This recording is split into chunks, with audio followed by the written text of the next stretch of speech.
इस high court के हुक्मनामों का रत्ती बराबर कोई असर नहीं पड़ा है, ना हमें कोई रिलीफ दी गई है।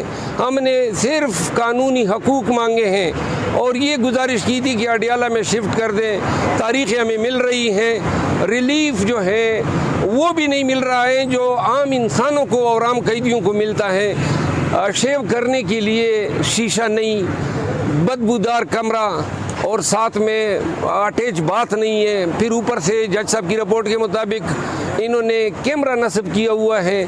जो रवैया इन्होंने चेयरमैन पीटीआई के साथ इस कैद में रवा रखा है वो इंतहाई काबिल मज़म्मत है। पिटीशन दायर की है चूँकि अब वकला जो हैं उनको ख़दशात हैं अपनी लिबर्टी, अपनी प्राइवेसी, अपने प्रोफेशन के तहफ़्फ़ुज़ के लिए, तो मुझे भी यहाँ पे आना पड़ा। और जिसमें मैंने वज़ारत दाखिला, IG इस्लामाबाद, ये वही तमाम लोग जिन पर रोज़ाना हम PTI के लीडर्स की तरफ से केसेस करते रहते हैं, उनके ख़िलाफ़ मैंने दादरसी मांगी है कि चूँकि मुझे ख़दशात हैं और कई दफ़ा इन्होंने अटेम्प्ट किए, तो लिहाजा अदालत से मैंने प्रोटेक्शन मांगी और ऑनरेबल हाई कोर्ट ने जो है वफाकी इदारों को जो है मेरे ख़िलाफ़ किसी किस्म का एक्शन करने या गिरफ़्तारी से रोक दिया है। अगली तारीख़ जो है वो 30 अगस्त मुकर्रर हुई है, जिसके बाद देखा जाएगा कि जी ये वैसे ही हरासमेंट कर रहे हैं या कोई इन्होंने कानूनी कार्रवाइयाँ की हैं या नहीं की है। आज ही इस्लामाबाद हाई कोर्ट में तोशाखाना अपील मुकर्रर है। इस हवाले से मैंने कल ट्वीट भी की थी कि लोग ये इम्प्रेशन दे रहे हैं कि गोया अगर आज सज़ा मुअत्तल होती है तो चेयरमैन PTI जो है वो रिलीज़ होके बाहर आ जाएंगे। मैंने इस इम्प्रेशन को गलत करार दिया है, क्योंकि जब चेयरमैन PTI की अपील पहली दफ़ा डिवीज़न बेंच के सामने आई, अगर उस दिन सज़ा मुअत्तल हो जाती तो चेयरमैन PTI जो हैं वो बाहर आ जाते। लेकिन चूँकि उसको उस मुकदमे ने इतनी तवालत पकड़ ली है कि इस दौरान जो है 25 लगभग मुकदमात में चेयरमैन PTI को गिरफ़्तार कर लिया गया है। तो लिहाजा आज जो सज़ा की मुअत्तली है वो अगर आज जिसका कभी इम्कान है, क्योंकि कानून शॉर्ट टर्म सेंटेंस और फिर ऐसे ट्रायल जो इस केस में हुए हैं, ऐसे केसेस में रूटीन है कि सज़ाएँ मुअत्तल होती हैं। लेकिन इसका फ़ायदा चेयरमैन PTI को इसलिए नहीं होगा कि और केसेस में हमने उनकी रिहाई के लिए स्ट्रगल करनी है, कोर्ट्स को अप्रोच करना है।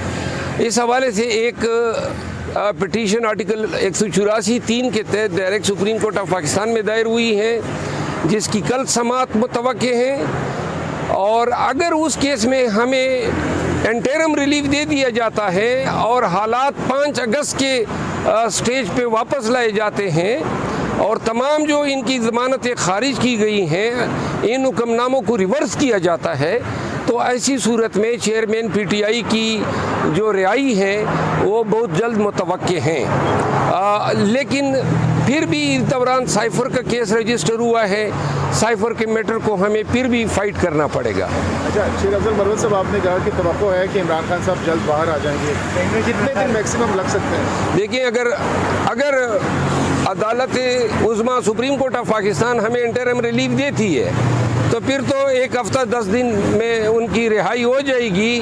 अगर उसमें साइफ़र में भी हमें रिलीफ मिल जाता है तो फिर चेयरमैन PTI 1-2 दिनों में रिहा हो जाएंगे। लेकिन अगर साइफ़र चूँकि नया इशू है उसमें हमें रिलीफ नहीं दिया जाता है, तो साइफ़र के मैटर में जब तक उनकी बेल नहीं होती है तब तक उनकी रिहाई मुमकिन नहीं है। अब तक के एडिशनल सेशन जज ने जो दौरा किया जेल का, उन्होंने जो इंकशाफात किए हैं इमरान खान की सुलियत के हवाले से, आप भी एक दरख्वास्त लेके गए हुए हैं, क्या कहेंगे इसके ऊपर? ये तो बड़ी 17 दिन हो गए हम यहाँ इस हाई कोर्ट में आए हैं। इस हाई कोर्ट के हुक्मनामों का रत्ती बराबर कोई असर नहीं पड़ा है, ना हमें कोई रिलीफ दी गई है।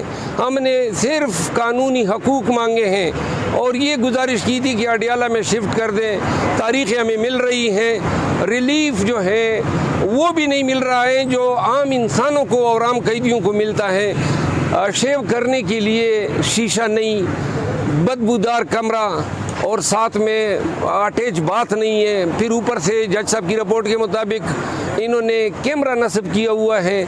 जो रवैया इन्होंने चेयरमैन पीटीआई के साथ इस कैद में रवा रखा है वो इंतहाई काबिल मज़म्मत है, गैर इंसानी रवैया है।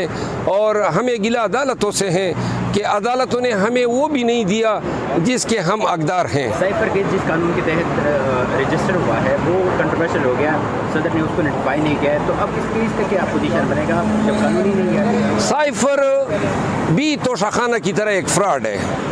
ये तमाम मुकदमात जो हैं कोई इनकी कानूनी हैसियत नहीं है, एब्यूज़ है प्रोसेस ऑफ लॉ का।